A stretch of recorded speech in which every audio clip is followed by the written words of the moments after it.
There are words that sound similar but are written differently, or you may say they are spelled differently.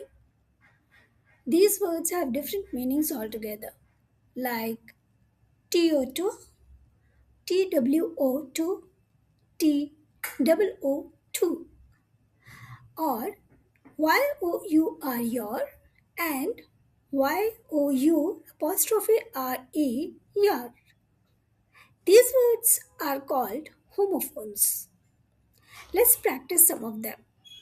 Homophones with and without apostrophe. Generally, homophones without apostrophe represent possessives, whereas homophones with apostrophe represent contractions. A contraction is a combination of words where certain sounds or letters are left out. Most contractions are a combination of a pronoun and a verb, or a verb and the word not. For example, ITS, its, versus IT apostrophe S, its.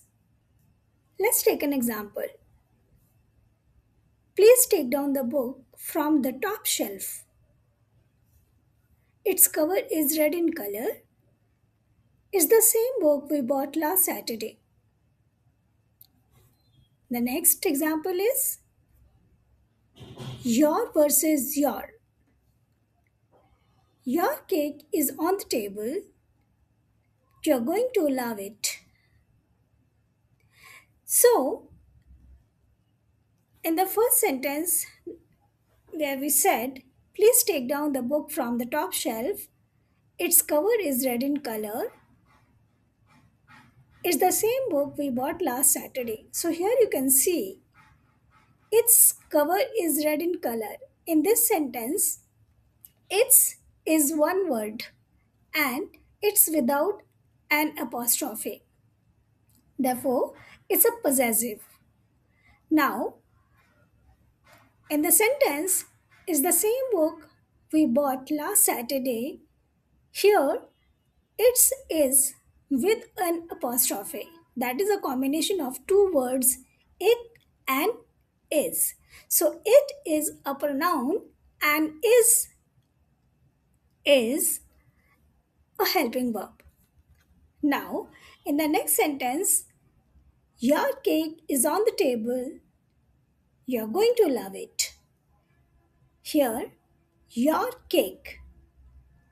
Here, this your is without an apostrophe and it is treated as a possessive. Whereas in the sentence, you're going to love it, this YOUR apostrophe RE represent a combination of two words that is you and are. So, you is a pronoun and are is a helping verb or a verb we can say. So, this is a contraction, right? So, I hope now you can understand the difference between a possessive and a contraction. So, contraction is a combination of words. It can be a combination of pronoun and verb, or it can be a combination of a verb and a word that is not. So, for example, we can say, this isn't my book, right? So, when we say this isn't my book, that is is apostrophe, the isn apostrophe t is a combination of is not, right? So, now let's move to the next example, that is THEIR there, THEY apostrophe RE there versus THERE there. So these homophones can be a little more tricky. See, here you can see three types of words. THEIR is a possessive. THEY apostrophe RA is a contraction for they are. And THERE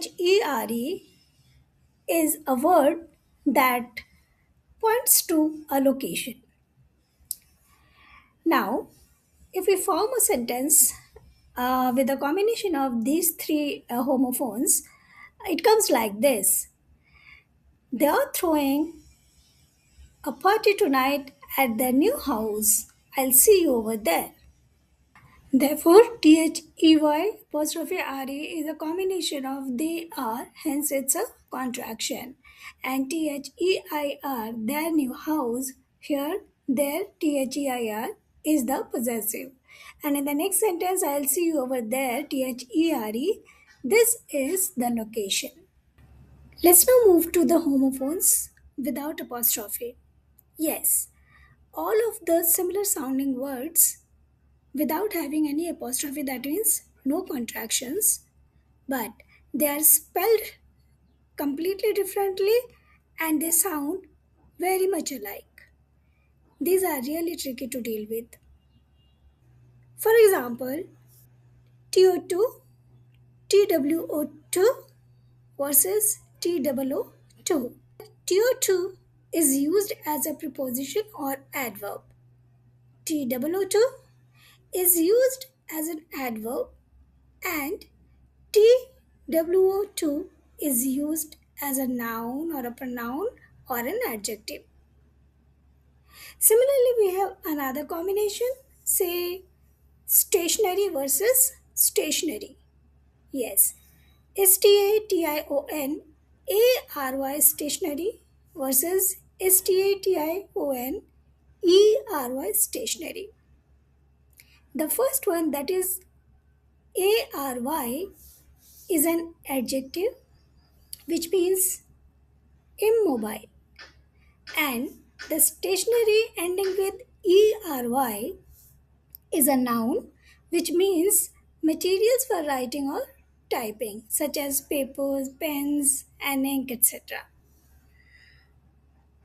Sometimes linguistics distinguish between subtypes of homophones. For example, perfect homophones and near homophones. Perfect homophones are the words that sound exactly the same, like TO2, TWO2, TOO2. Whereas near homophones are the words that sound very similar but not identical, like ACCEPT, accept, or accept. This is also pronounced as accept, versus EXCEPT, which is always pronounced as accept. I believe now you are pretty much confident of using homophones in sentences, whether as possessives or contractions or in some other form. So I am leaving you with a small quiz. Please try to answer all the questions, and if there are any doubts, feel free to write to me in the comment section. I will try to answer all of your comments. Meanwhile, please subscribe to my channel and like and share this video to all of your friends.